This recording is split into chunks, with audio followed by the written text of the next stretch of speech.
Dios les bendiga, soy el pastor Gilberto Gutiérrez de la Iglesia Bautista Ore de México, DF. Me da mucho gusto saludarle en este día 14 de agosto de 2019. Primero el Evangelio, el mensaje del primer Evangelio, el Evangelio de Marcos.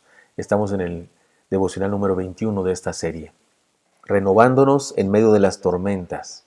Nos estamos basando ahora en Marcos 4, 35 al 41. Ayer iniciamos el estudio de este pasaje, en el que encontramos algunas enseñanzas que tienen que ver con la renovación. Recuerdan, hemos dicho, sería bueno que todos los días lo primero que hagamos es comprometernos con el Señor, decirle al Señor, Señor, aquí estoy contigo, quiero servirte, quiero hacer tu voluntad en todo lo que haga. Compromiso, la letra C de la palabra Cristo nos recuerda el compromiso. Luego la letra R de la palabra Cristo, renovación. Sería bueno pedirle al Señor, Señor, pon en mí nuevas cosas buenas. Hasta ahí vamos, luego le explicaré los demás puntos o principios de las siguientes letras de la palabra Cristo para que aprendamos a caminar con Cristo, a andar en Cristo, recordándonoslo a través de este acróstico que ahora estamos aprendiendo, comprometiéndonos y renovándonos en Cristo. Leamos de nuevo el pasaje, lo leímos ayer para la primera enseñanza, pero leámoslo otra vez, dice así. Aquel día, al anochecer, les dijo, pasemos al otro lado y después de despedir a la multitud, le recibieron en la barca, tal como estaba. Y había otras barcas con él. Entonces se levantó una gran tempestad de viento que arrojaba las olas a la barca, de modo que la barca ya se anegaba, y él estaba en la popa, durmiendo sobre un cabezal. Pero le despertaron diciendo, Maestro, ¿no te importa que perecemos? Y despertándose, reprendió al viento y dijo al mar, Calla, enmudece. Y el viento cesó y se hizo grande bonanza. Y les dijo, ¿por qué estáis miedosos? ¿Todavía no tenéis fe? Ellos temieron con gran temor y se decían el uno al otro, entonces, ¿quién es este que hasta el viento y el mar le obedecen? Recordemos dos cosas que notamos ayer. Se trató de dos tormentas. Número uno, la exterior, la del viento y las olas. Y número dos, la del interior, la del temor, la zozobra, la duda en el corazón de los apóstoles.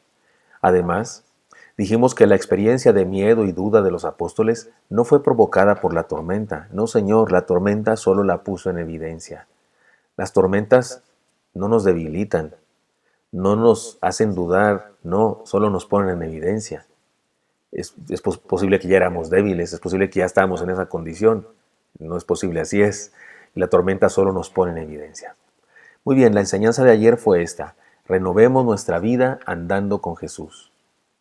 El gran acierto de los discípulos fue invitar a Jesús a su barca. Pudieron haberse equivocado en otras cosas, pero eso fue fabulosamente bueno.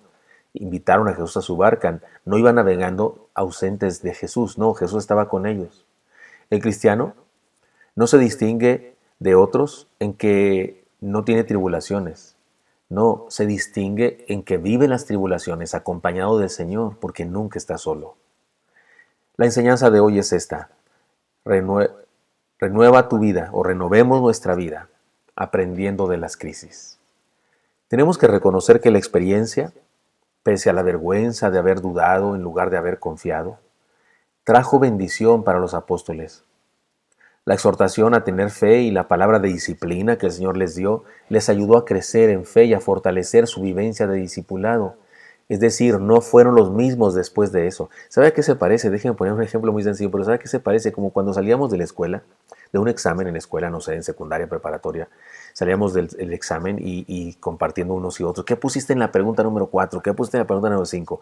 Y si la regamos en la respuesta, si la respuesta no era edad media, si la respuesta era otra cosa, nunca se nos va a olvidar que nos equivocamos. Los exámenes, de hecho, soy maestro también y me gusta la pedagogía y doy clases sobre pedagogía. Y una cosa sí sé, los exámenes son un método de enseñanza. Son, digámoslo así, la última oportunidad para enseñar a los alumnos. Esos maestros que les encanta reprobar alumnos y que se sienten muy orgullosos porque reprobaron a todo el salón, se están evidenciando que son malos maestros, porque un maestro enseña. El maestro no ha enseñado en tanto que el alumno no ha aprendido, pero el examen es, digámoslo así, es el último intento de enseñarle algo a este chamaco.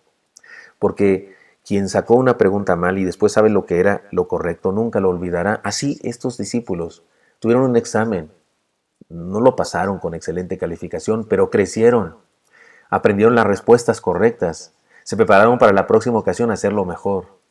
No hay duda, las pruebas o tormentas de la vida nos enseñan más que muchas horas de clases bíblicas. Alguna vez, hace algunos años, algunos de ustedes lo saben, tuve un infarto. Estuve hospitalizado durante 4 meses, no prediqué en la iglesia de la que soy pastor. Imagínese, predico todos los días. Si usted me busca ruido, me pongo a hablar. Que si alguien en alguna reunión donde quiera que no estoy predicando, pero se le ocurre hacerme una pregunta de la Biblia y no, como decía mi suegra, ya le buscaron la boca a doña Cérvula, o sea, me pongo a hablar porque es mi pasión hablar. Pero se imagina, durante 4 meses no prediqué, de hecho estaba sin poder hablar, tuve por cuestiones de estar enfermo y acostado y todo lo que me hicieron, me salieron unos pólipos en la garganta, eso era además del asunto del corazón, fue algo extra, unos pólipos y eran peligrosos porque colgaba uno de ellos y me podía obstruir la respiración y entonces no podía hablar, sí podía hablar del verbo capacidad de hablar, pero no debía hablar para que no se pusiera ese pólipo colgante en la posición que me asfixiara. Y entonces no hablé durante un mes entero.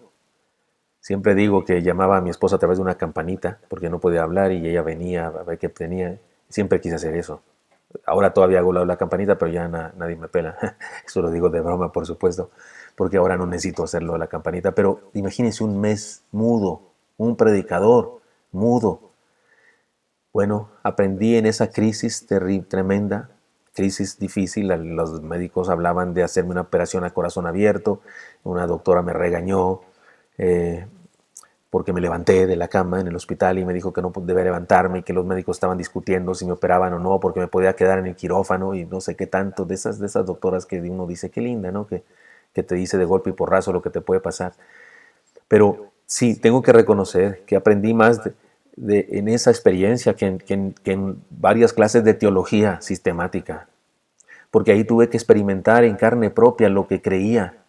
Se puso a prueba lo que creía, se puso a prueba lo que sabía acerca del carácter de Dios, se puso a prueba lo que yo enseñaba como predicador. Y sí, crecí y aprendí más que en las clases. Eso le pasó a los discípulos. En medio del dolor y las tragedias podemos experimentar a Dios a nuestro lado y su amor, su gracia y su misericordia nos inundan y nos ayudan a confiar más en Él y a fortalecernos en el camino de la vida. Ahora mismo debemos aprender, usted y yo, la lección a leer esta palabra y vivirla. Jesús está en nuestra barca y como en esa ocasión estaba dormido, y uno dice, ¿cómo que está dormido? Lo dijimos ayer. ¿Saben por qué Él encarnado, el Dios encarnado en esa ocasión siendo hombre, estaba dormido? Porque Él es el Todopoderoso. Él es el dueño de todas las cosas, puede dormir tranquilo en medio de una tormenta, porque Él hizo al mar, Él hizo los vientos, ¿qué miedo va a tener? Él tiene el control de la situación. Lo mismo hace en nuestra vida, Él está con nosotros. Si ha dejado que los vientos nos amedrenten, debe tener algún propósito. Tal vez quiere que reconozcamos nuestra fragilidad. Tal vez desea que aprendamos a confiar en Él. Quizá tiene planes de que le conozcamos en una nueva faceta de su divinidad. Es más, permítanme hacer una lista de beneficios de una experiencia como esa. Lo que pasó con los discípulos. ¿Qué aprendieron? ¿Cuáles son las bendiciones o beneficios de eso? Yo encuentro varias cosas. Número 1, reconocieron su debilidad. Es bueno conocernos y saber nuestros límites. Es bueno no creernos superhombres. Número 2, reconocieron que la vida tiene sus luchas. Creer que todo es miel y dulzura nos puede desanimar cuando enfrentamos desafíos. Es mejor estar conscientes de que las tormentas son inevitables. Número 3, los discípulos descubrieron que aquel a quien seguían era mucho más que el hijo de un carpintero. Descubrieron que Jesús era algo más que lo que se veía a simple vista. Número 4, descubrieron que el Señor se preocupa por nosotros, le importamos y está pendiente de todas nuestras experiencias. Número 5, comprendieron que las tormentas se superan cuando andamos con el Señor. ¿Entendieron eso? Si el Señor está con nosotros, podemos seguir adelante. Número 6, creo que sigue. Fueron fortalecidos y preparados para enfrentar de mejor manera la próxima dificultad. No busquemos tormentas, no andemos buscando tormentas, pero cuando lleguen a nuestra vida, porque son inevitables, aprendamos, enfrentémoslas con el Señor y experimentemos la bendición. Espero que esto sea útil para usted y me encantaría encontrármelo el día de mañana. Hasta pronto.